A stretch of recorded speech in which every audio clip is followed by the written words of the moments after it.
반갑습니다. 오늘 같이 읽을 책은 청소년을 위한 뇌과학이라는 책입니다. 니콜라우스 니첼, 윌겐 안드레히라신 분들이 만든 건데 저희 나라에서는 김완균 씨가 옮기고 김종성 씨가 감수를 했습니다. 출판사는 비룡소에서 나왔습니다. 일단 차례를 간단하게 보시면은 별거 없습니다. 놀라운 백치 천재들 미로를 헤매다.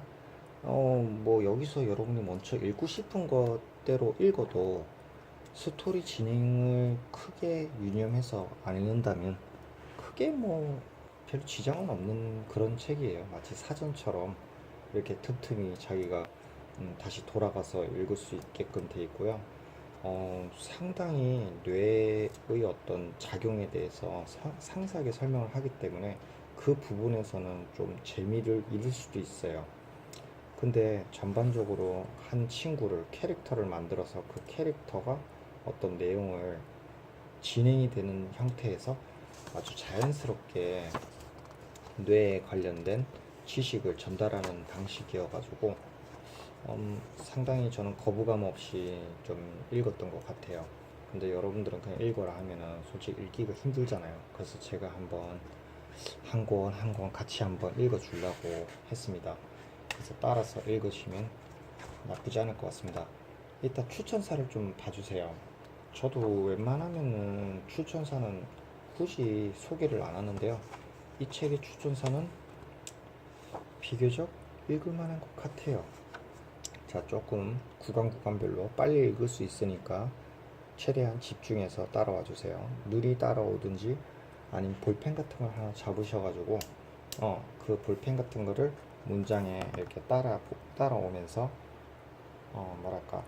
글씨를 읽는 것도 추천을 해드리고 싶습니다. 자, 6페이지에 추천사 갑니다. 고대 이집트 사람들은 미라를 만들 때 죽은 사람이 환생한 후 다시 사용할 수 있도록 여러 장기를 항아리에 담아 보관했어요. 그러나 뇌만은 끄집어내 버렸어요. 별로 쓸모없는 장기인 줄 알았기 때문이래요. 고대 로마 시대에 들어와 뇌가 우리의 신체와 마음을 지배하는 장기라고 인식되었지만 중세 암흑기를 지나 17, 18세기에 이르러서야 비로소 뇌의 구조와 기능이 조금씩 밝혀지기 시작했대요. 그러나 한기 사람 마음속을 이해하기 어렵듯 우리의 신체에서도 가장 심오하고 복잡한 뇌를 이해한다는 것은 최근까지도 불가능한 일이었대요. 이런 점에서 지난 수십 년간 동안 발전한 CT, MRI, CT는 CAT 스캔 정도인데요. 어쨌든 MRI 같은 장비를 통해 뇌의 구조를 쉽게 볼 수 있게 된 것은 가히 혁명이에요. 게다가 기능적 MRI, PT 같은 것들을 사용해서 우리의 마음속도 어느 정도 객관적으로 들여다볼 수 있게 되었대요. 예컨대 사랑을 하면 뇌의 어느 부분만 어떻게 특정하게 활동을 한대요. 그래서 그런 것들을 알게 되었다 이런 거죠. 이러한 뇌과학의 발달과 더불어 일반인들의 뇌에 대한 관심이 증가하고 있었고요. 뇌에 대한 책도 분물처럼 쏟아지고 나오고 있대요. 하지만 아직도 대부분 사람들은 발렌타인데이 때 생각이나 애정과는 아무런 관계가 없는 심장에 그려진 그림을 연연하게 보는데요. 그만큼 우리들의 뇌에 대한 인식은 아직 부족합니다. 이뿐만 아니에요. 전문가가 아니라면 뇌에 관한 내용이 너무나 어렵습니다. 많은 분들이 뇌에 대한 책을 손에 대지만 얼마 못 가 덮어버립니다. 복잡한 뇌를 공부하기에 일반인들의 뇌는 너무 피곤한 거예요. 왜냐면 여러분들만 해도 내신 공부해야 되고 당장 다른 과학이나 수학을 공부해야 되는데 이 책까지 읽으려면 얼마나 피곤합니까? 독일의 뇌과학자와 작가가 함께 펴낸 이 책은 이런 점을 특별히 고심한 듯해요. 뇌과학에 대한 설명을 전문용어로 사용하지 않으면 불가능하므로 어느 정도 어려운 것은 어쩔 수 없어요. 하지만 이 책은 다양한 사진 자료와 함께 뇌의 구조, 기능, 질병 등을 최대한 알기 쉽게 설명하고 있어요. 게다가 청소년을 주인공으로 하는 적절한 예시가 등장하여 독자들의 흥미를 불러일으킵니다. 어쨌든 이런 점 때문에 이 책은 기존의 뇌과학 책에 비해서 비교적 쉽고 친절한 청소년들을 위한 책이라고 합니다. 어땠고요? 넘겨보세요. 또 이 사람이 지은 책 중에는 저서 춤추는 뇌에 관해 풀리지 않은 의문들, 뭐 심지어 이 중에는 뇌를 연구하기 위한 인생을 진로로 바꾼 사람들도 있대요. 선생님도 솔직히 여러 개 된다면 뇌에 관련돼서 전문적으로 연구하는 그런 쪽을 가고 한번 해보고 싶어요. 뇌가 참 정말 매력적이더라고요. 어쨌든 자, 그다음 9쪽은 그냥 간단하게 넘어갈게요. 뭐 10쪽엔 좀 볼만한 내용이 좀 있네요. 위에서 세 줄, 네 번째 줄 보세요. 뇌를 들여다보는 것이 과연 어떤 이득을 줄까? 자기 자신과 다른 사람들을 좀 더 잘 이해할 수 있게 도와줄 것입니다. 뇌과학은 단지 뇌라는 소우주의 복잡한 특성들을 밝힌 학문이 아니라 한 걸음 더 나아가 우리 삶과 연관된 근본적인 질문들에 대한 답을 찾는 학문입니다. 나는 누구일까? 이건 약간 철학이랑 연관되는 것 같은데요. 나는 어떻게 해서 지금의 내가 되었을까? 나의 몸은 어떠한 의미를 가질까? 그리고 카치아는 왜 지난 토요일에 친구들과 돌아다니는 계획도 없었던 티셔츠를 세 벌이나 사버렸을까? 뭐 카차가 누군지 모르겠지만 우리들도 왜 가끔씩 가다 보면 이해 안 되는 왜 갑자기 막 뭘 사라고 막 강림하는 그 구매신이 등장해가지고 막 사지 않아도 되는 걸 막 사게 되잖아요. 그래서 그런 건 왜 일어나는 건지 뭐 그런 것들을 좀 더 잘 이해를 할 수 있겠죠. 뇌에 대해서 이해를 한다면은. 어쨌든 책의 구성상 뭐 중간중간에 읽고 싶은 거를 먼저 읽어도 되는데요. 저는 그래도 한번 끈기 있게 한 단원 한 단원 한번 진행을 해볼까 싶습니다. 자, 13쪽 간단하게 진행하겠습니다. 신발끈도 못 묶는 천재. 야곱은 마틴 삼촌에게 가는 길이었습니다. 하지만 어쩐지 마음 한구석이 편하지 않았다. 마틴 삼촌을 걱정하는 순수한 마음으로 가는 것이 아니기 때문이다. 65살인 마틴 삼촌은 아주 어릴 때부터 발달장애 일종인 자폐증을 알아왔다. 그런데 마틴 삼촌에게는 누구도 따라하지 못하는 굉장한 능력이 있었다. 엄청나게 많은 정보를 빠짐없이 기억하고 어마어마하게 큰 수도 암산으로 간단하게 계산해내는 것이었다. 마틴 삼촌은 지난 수십 년 동안 모든 날짜와 요일을 손바닥 뒤집듯이 손쉽게 알아맞혔다. 예를 들어 누군가가 1947년 4월 7일이라는 날짜를 대면 마틴 삼촌은 곧바로 그날이 월요일이었다고 대답한다. 마틴 삼촌은 1928년 크리스마스가 화요일이었다는 것도 전혀 망설이지 않고 떠올렸다. 이게 다감이다. 마틴 삼촌은 마을에 있는 모든 집마다 지금은 몇 층에 누가 살고 20년이나 30년 또는 40년 전에는 누가 살았는지를 정확하게 말했다. 야곱이 오늘 마틴 삼촌을 만나려는 까닭은 삼촌이 그런 신기한 능력을 도대체 어떻게 갖게 되었을까를 알아내기 위해서였다. 야곱은 중요한 시험을 앞두고 있었다. 마틴 삼촌의 타고난 재능이 야곱에게 중요한 해결책을 줄 수 있을 것만 같았다. 하지만 야곱은 곧 실망하고 말았다. 지난번과 마찬가지로 마틴 삼촌은 야곱이 방 안에 들어서자 언제나처럼 티없이 맑은 미소만 지어 보였어. 야곱이 삼촌을 찾을 때마다 똑같은 일이 반복되었어.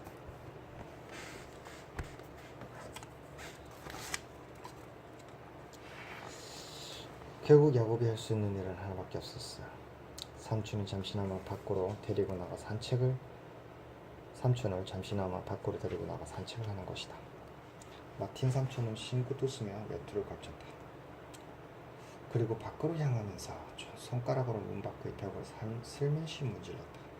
그곳의 벽지는 이미 허옇게 닳아있었다.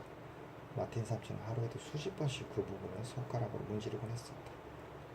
야곱의 아버지는 마틴 삼촌의 그런 행동이 일종의 강박행위라고 설명해줬어요.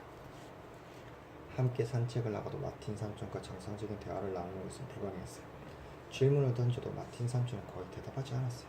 그저 초점 없는 눈빛으로 먼 하늘을 바라볼 뿐이었어요. 오늘도 예전과 별반 다를 게 없었어요. 어느 집 문 앞을 지날 때면 마틴 삼촌은 몸을 앞으로 잔뜩 숙이고 문패를 바라봤어요.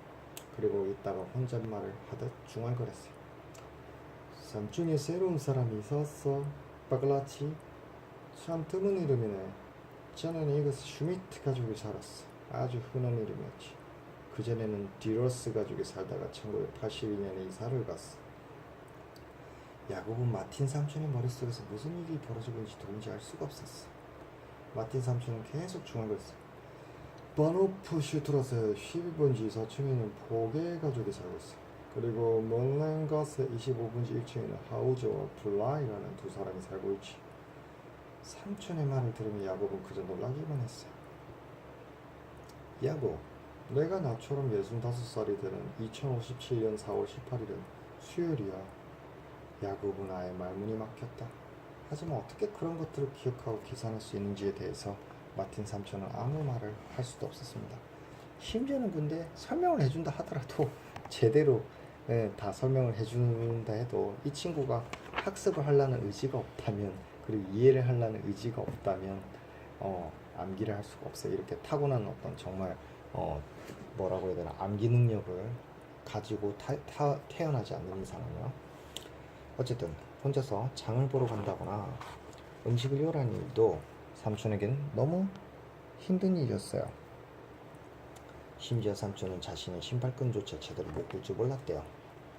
자, 일단은 이번 동영상은 서번트 증후군을 가진 사람들까지만 진행하겠습니다. 서번트 증후군이라는 것에 대해서 간단하게 여기 대해서 언급이 나오니까 뭔지 잘 들어보세요. 야곱의 가족들은 마틴 삼촌을 백치천재라고 부르곤 했대요. 백치천재란 지능이 낮으면서도 유독 어느 한 가지 일에만 뛰어난 정신적인 재능을 보이는 사람을 가리키는 말이래요. 이런 현상을 서번트 증후군이라고 한대요. 마틴 삼촌처럼 자폐증을 가진 사람들 중 약 10%가 서번트 증후군을 보인다고 알려져 있대요. 서번트는 프랑스어로 학자를 의미한대요. 백지천재, 즉 서번트 증후군을 가진 사람은 일상생활에서 혼자 힘으로 살아갈 수 있는 능력이 거의 없대요. 그래서 몇몇 백지천재들은 거의 초인적인 능력을 가지고서도 단지 중증 정신장애인으로 취급받기도 한대요.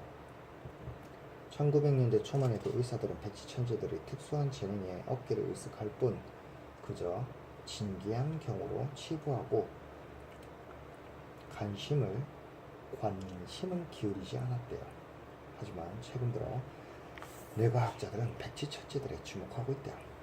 백지천재들을 연구하면 사람의 뇌에 관한 중요한 정보를 알 수 있기 때문이에요.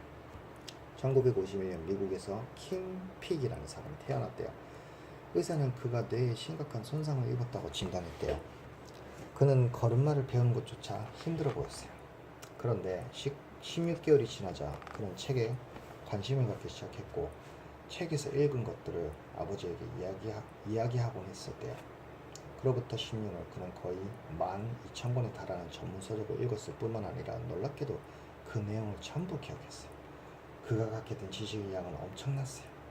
그는 영국 여왕 엘리자베스 2세의 조상들이 누구인지 줄줄이 알을 수 있었고 또 아마존강의 길이가 몇 킬로미터인지, 알렉산더 대왕이 언제 태어나서 언제 죽었는지, 비틀즈의 앨범이 몇 년도에 처음으로 빌보드 차트에 올랐는지까지도 술술 말할 수 있었대요.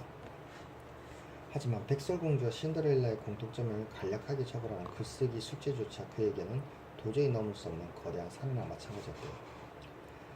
초등학생만 되어도 둘 다 의붓 어머니에게 시달렸지만 결국 왕자를 만나 결혼했다고 쉽게 대답할 수 있는 문제를 말이죠.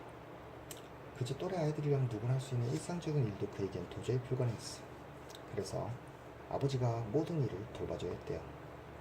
1952년 미국에서 레슬리 램케가 태어났을 때 의사는 그가 얼마 살지 못할 거라고 진단했어.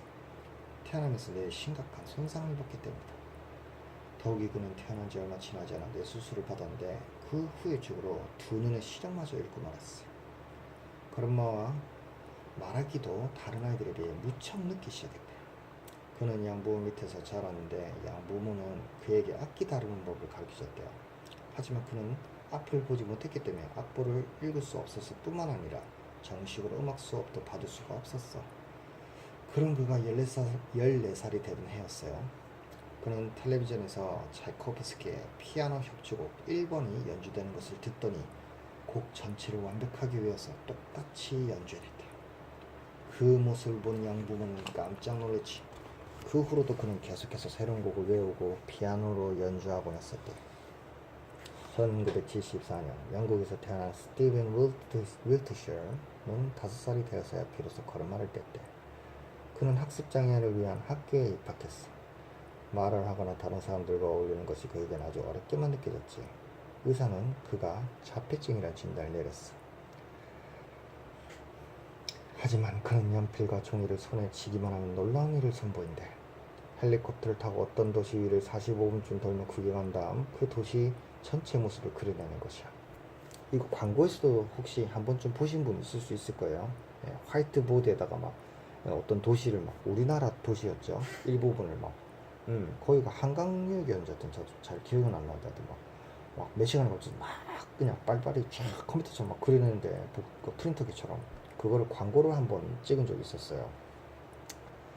어쨌든 그의 그림 속에는 건물들이 하나하나 완벽하리만큼 정확하게 묘사되어 있어요. 로마든 프랑크푸르트든 그 어떤 도시도 문제가 없어요. 그에게 필요한 것은 도화지와 연필 그리고 기억력이 전부입니다. 1979년 영국에서 태어난 다니엘 타멧은 어느 날 원주율의 소수점 이하 자릿수를 대는 시합에 참가했어요. 그는 다른 사람들이 기껏해야 3.14라고만 알고 있는 원주율의 자릿수를 5시간에 걸쳐 무려 22,514개까지 된 다음에야 비로소 멈췄대요. 다행히도 그는 일상생활에서 캠핑이나 레슬리 램케만큼 심각한 어려움을 겪지도 않는데요. 그는 자신의 머릿속에서 벌어지는 일에 관해 설명할 수 있어요. 심지어 책을 내게 될 때 이 사람이 낸 책 한 번쯤 원서로 한번 구해서 한번 읽어보고 싶네. 그는 자신이 내면에 있는 눈이 각각의 숫자를 색깔과 모양이 서로 다른 일종의 풍경으로 이식한다고 말한대요. 물론 그도 보통 사람에게는 문제없을 일을 종종 어려워하기도 한데요. 예를 들어 그는 오른쪽과 왼쪽을 잘 구별하지 못한데 1975년 도굴에서 태어난 림디거 강은 서번트 신드롬을 가진 사람들 중에서 예외에 속한데 다른 면에서도 정상인과 거의 같기 때문이지. 그는 일상생활을 하는데 전혀 불편하지도 않은데 어릴 때 그는 학교 수업을 잘 따라가지 못했고 수학 점수가 나빠서 유급을 한 적도 있었어. 하지만 어느 날 자신이 1000단위는 물론이고 심지어 10만 단위 숫자까지도 기억할 수 있을 뿐만 아니라 마치 계산기처럼 정확하게 암산할 수 있는 재능을 가졌다는 사실을 깨닫게 되었대요. 예를 들어서 62를 167로 나누라고 하면 그에 비해서는 계산 결과가 소수점 이하 100자리가 넘게 술술 나온대. 예를 들어서 0.3712574850299490 너무 길어서 네, 간단하게 그냥 보여만 드릴게요. 이미 책을 같이 저랑 같이 따라서 읽고 있었던 사람은 보고 있었겠죠. 물론 그냥 키로만 들어도 상관없어요. 물론 집중해서 듣냐가 문제죠. 자장가처럼 들으실 분은 자장가처럼 들으시고 이거 뭐 이제 한 바닥밖에 안 남았네요. 네, 내 비밀을 찾아서 24조까지만 보겠습니다. 자, 남은 구문 마지막 패러그래프 보겠습니다. 그동안 그는 텔레비전에 여러 번 출연해서 자신의 능력을 눈속임이나 거짓이 결코 아니라는 사실을 입증했대. 그는 단지 내면의 눈에 비친 숫자들을 보고 계산한 다음 그 답을 사람들 앞에서 읽어나갈 뿐이라고 말했대. 너무 부럽죠. 자, 내 비밀을 찾아서 보겠습니다. 야곱은 다른 백지 천재들에 대해서는 거의 알지 못했어. 그저 마틴 삼촌의 머릿속을 한번 들여다보고 싶다는 생각을 했대. 뇌과학자들이 백지 천재라는 수수께끼를 풀기 위해서 그리고 그들을 통해서 내 비밀을 알아내기 위해서 얼마나 노력하고 있는지도 야곱은 전혀 몰랐대요. 뇌는 기껏해야 1.5kg밖에 나가지 않는 세포덩어리예요. 하지만 내가 할 수 있는 일은 무궁무진합니다. 수학자의 뇌는 어떻게 해서 복잡한 계산을 할 수 있을까? 수학자까지는 아니더라도 전 솔직히 중등부, 고등부 수학 문제 막 잘 푸시는 분들 보면 정말 부럽습니다. 제가 이공계 쪽을 공부를 제대로 못해서 그런지 모르겠는데 뭐 과학이나 기본적인 산술력은 저도 있지만은 그래도 그래도 지금 중등부들이 푸는 엔간한 문제 고등부들이 푸는 엔간한 수학 문제조차도 저한테는 상당히 어렵게 느껴져요. 그렇기 때문에 그런 복잡한 계산을 쉽게 푸는 사람들 너무 부럽더라고요. 어쨌든 우주과학자의 뇌는 어떻게 해서 지구 밖으로 날아가는 우주선을 만들 수 있을까? 이것도 되게 궁금해요. 영화 감독들의 뇌는 어떻게 해서 수백만 명의 사람들을 웃기고 울리는 영화를 찍을 수 있을까? 스티븐 스필버그의 스토리를 보면 진짜 신기해요. 잠깐 사이드 스토리긴 하지만 제가 너무 참 감명 깊어서 간단하게 얘기 드리자면요. 스티븐 스필버그 아시죠? 그의 대표작들 지금 막 떠오르려니까 갑자기 안 떠오르는데 그 중에서 가장 인상 깊었던 영화가 저한테는 인디펜던스 데이가 아마 스티븐 스필버그가 만든 영화가 맞을 거예요. 나중에 확인해 봐야 되겠는데 어쨌든 간에 그분이 만든 영화들은 정말 감탄사가 나올 정도로 괜찮은 영화들 많이 만들어냈거든요. 그리고 제가 알기로는 심지어는 여러분들이 잘 알고 있는 지금 나름대로 남자애들이 좀 좋아하는 트랜스포머 같은 경우도 스티븐 스필버그가 어느 정도 참여를 했다라고 알려져 있어요. 어쨌든 그분 같은 경우는 옛날 어렸을 때 좀 가난한 집에서 태어났대요. 그래서 농촌 시골 마을에서 태어났기 때문에 뭐 어떤 문화적인 혜택을 그렇게 받기가 쉽지는 않았대요. 그러다 보니까 책이나 이런 것도 거의 읽지를 못했던 걸로 알고 있는데요. 그럼에도 불구하고 그가 어떻게 그렇게 어마어마한 이제 뭐랄까 이런 이제 영화 대본을 만들 수 있고 영화 스토리를 만들 수 있었냐? 뭐 그 사람의 어떤 그 일화에 의하면은 이 사람이 어렸을 때부터 이제 뭐 논바닥이나 뭐 들이나 뭐 이런 막 그냥 자연 환경에서 막 뛰어놀았대요. 근데 심심하잖아요. 친구도 별로 없었나 봐요. 그러면 혼자서만 상상하는 시간이 좀 많았을 거 아니에요. 그쵸? 그러다 보니까 계속 자기가 즐거운 상상을 하게 되었다. 너무 심심하니까. 근데 이제 그런 식으로 상상을 하면서 지냈던 유년기 시절이 도움이 돼가지고 자기가 영화를 만들 때 많은 이제 창의력에 도움이 되었다고 하더라고요. 그래서 그가 하는 말이 뭐였냐면은 창의력에 가장 좋은 것은 그런 어떤 연상법이에요. 예. 그래서 그 상상력은 여러분들을 데려가지 못할 곳이 아무것도 없잖아요. 그러니까 여러분들이 어디든지 갈 수 있고 상상력을 잘만 활용한다면 그리고 여러분들은 무엇이든지 꿈꿀 수가 있어요. 예를 들어서 그 같은 경우에는 어떤 뭐 이제 프랑스의 아주 좋은 해변가에서 수영을 할 수 있는 그렇게 수영을 하러 갈 수 있는 그런 경제적인 혹은 시간적인 능력이 안 됐지만 얼마든지 포스터를 엽서를 보면서 그는 프랑스의 그 해변가에서 수영하는 모습을 자기가 그릴 수가 있었죠. 그리고 심지어는 자기 친구들과 없는 친구들과 없는 사람들과 같이 수영도 하면서 맛있는 것도 먹을 수 있고 심지어는 바닷속 깊숙이 아무런 제약 없이 돌아다니면서 바닷속에 온갖 신기한 생물들을 구경하는 그런 모습들을 상상했겠죠. 그러니까 그렇게 구체적으로 그러니까 상상한다는 게 단순히 그냥 막 나 부자 되고 싶어 그냥 부자 된 모습 그냥 가볍게 그냥 탁 몇 초 생각하고 끝내고 이러면 안 됩니다.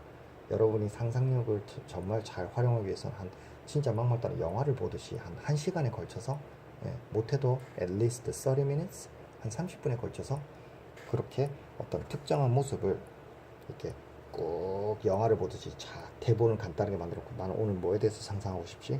그래 아까 내가 말한 것처럼 어디 뭐 그리스 산토리니 여러분들 아시죠? 포카리 스웨트에 선전했던 광고의 배경이 됐던 장소 중에 하나인데 나나나나나나나 나 좋아한다니 네 그리스 산토리니 참 아름다운 도시인데요. 그곳은 그곳에서는 또 신기한 또 하나의 뭐랄까 어, 조사가 있었더라고요. 뭐였는지 아세요? 거기 진짜 아름답고 거기 집들도 얼마나 아름답습니까? 예, 근데 의외로요 그곳에서 사는 사람들의 이혼율이요 divorce rate 이혼율이 거의 70%인가? 뭐 그렇다 하더라고요. 어마어마한 거 아닙니까? 예, 뭐 결혼하면 다 헤어져. 그리고 이혼하는 그 그러니까 결혼 기간이 1년을 이렇게 채우지 못하고 이혼하는 커플들이 거의 뭐 한 40%인가 50%가 된다 하더라고요. 그러니까 뭐 완전 뭐 완전 개판이네요. 안에 내용은 알고 보면. 네, 그러니까 그것이 왜 이렇게 이혼율이 많은지 그렇게 참 아름다운 도시에서 사는데 왜 그렇게 이혼을 하는지 그럴 것 같으면 왜 결혼하는지 뭐 솔직히 좀 이해는 안 되는데 어쨌든 간에 그런 마을에 저 같은 경우도 한 번쯤 여행을 가고는 싶은데 솔직히 그럴 여력이 안 되잖아요. 그래서 그곳에 관련된 요즘 시대는 얼마나 좋아요. 예전 같았으면 뭐 도서관을 가든지 서점에 가서 그 관련된 책들을 다 찾아서 봐야 되는데 지금은 인터넷으로 얼마든지 쉽게 쉽게 확확확 찾을 수 있잖아요. 그래서 저 같은 경우는 그리스 산토리니에 관련돼서 관련된 이미지나 정보들을 다 서치를 해가지고 한 곳에 다 모아가지고요. 쭉 보고서 이제 제 나름대로의 대본을 가볍게 만들어가지고 한 30분에서 한 1시간 동안 쫙 구체적으로 자 이제 난 드디어 맨날 며칠 날 떠납니다. 다 출발해요. 공항까지 가가지고 공항에서 비행기표 다 끊고 내 옆에는 아주 이쁜 윤아 소녀시대 윤아인가요? 응, 그 친구가 다 옆에 있어요. 다 그녀의 웃음. 그래서 딱 생각하면서 이제 다 비행기 타가지고 이제 그녀랑 이런저런 오손도손 얘기하면서 가가지고 도착해서 그녀와 해변가에서 쫙 놀면서 그러고 난 다음에 맛있는 것도 쫙 먹고 마시고 그거를 다 상상하고 이제 다 오는 거예요. 그럼 전 진짜 여행 갔다 온 거예요. 진짜로요. 예, 그런 느낌이 탁 들어요. 그러니까 저는 유나랑 굳이 현실에서 예, 여행을 안 가도 되는 거죠. 네. 얼마나 풀었습니까? 돈도 아끼고 시간도 아끼고. 네. 그래서 그렇게 여러분들 상상력을 무궁무진하게 활용을 할 수 있기 때문에 틈틈이 한 일주일에 한 번 정도는 예, 주말에 여유 있을 때 그렇게 한번 여러분들의 상상력을 활용해 보는 것도 정말 도움이 많이 됩니다. 창의력에 도움이 많이 되고요. 여러분들 뇌 연상법 그런 뇌를 적극적으로 활용하는 데 도움이 되니까 한번 좀 실천을 한번 해보세요. 자료를 딱 자기가 하고 싶은 거, 기억하고 싶은 걸 자료를 딱 모아서 대본을 작성해서 영화를 한번 만들듯이 그렇게 상상력을 활용해 보세요. 자, 너무 사이드로 빠졌는데요. 다시 책 본문으로 돌아와 보도록 하겠습니다.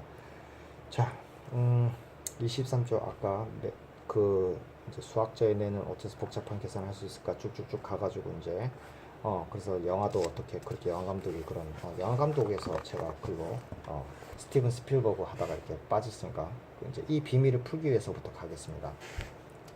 네, 패러그래프가 나눠지기 전에 밑에서 세 번째 줄입니다. 자, 이 비밀을 풀기 위해서 뇌과학자들은 열심히 연구하고 있고요. 뇌에 관해서 점점 더 많은 정보를 밝혀내고 있대요. 백지천재들도 이런 연구에 크게 한몫하고 있고요. 사람의 뇌는 어떤 면으로는 컴퓨터의 하드디스크와 비슷한 방식으로 작동한대. 하지만 전체적으로 보면 이 둘은 전혀 다르대. 하드디스크는 정보를 단순히 입력했다가 꺼내는 데 비해서 뇌는 정보를 분류하고 평가하며 의미를 부여하기 때문이에요.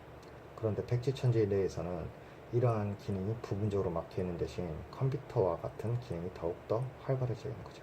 그래서 백지천재는 엄청난 양의 정보를 저장하고 다시 기억할 수 있는 거죠. 이것도 뇌과학자들이 연구해서 알게 된 성과래요. 물론 이 성과는 뇌가 가진 수많은 비밀의 아주 일부분에 불과하다는 거죠. 그동안 뇌과학자들은 새로 개발된 갖가지 첨단 과학기술의 도움을 받아서 사람의 뇌를 들여다볼 수 있게 됐어. 고민하는 뇌, 꿈꾸는 뇌, 두려워하는 뇌를 각각 관찰하는 것이 가능해졌지. 이렇게 해서 얻은 자료들은 아직 완벽하진 않아요. 하지만 한 가지 사실만은 분명히 말해주죠. 그것은 엄청난 능력을 발휘하는 천재의 뇌뿐만 아니라 보통 사람들인 우리 모두의 뇌가 경이로운 작품이란 사실이죠. 보는 이들의 숨을 먹게 한 만큼. 자, 오늘은 일단은 여기까지 24주까지만 읽겠습니다. 끝까지 들어주셔서 감사합니다.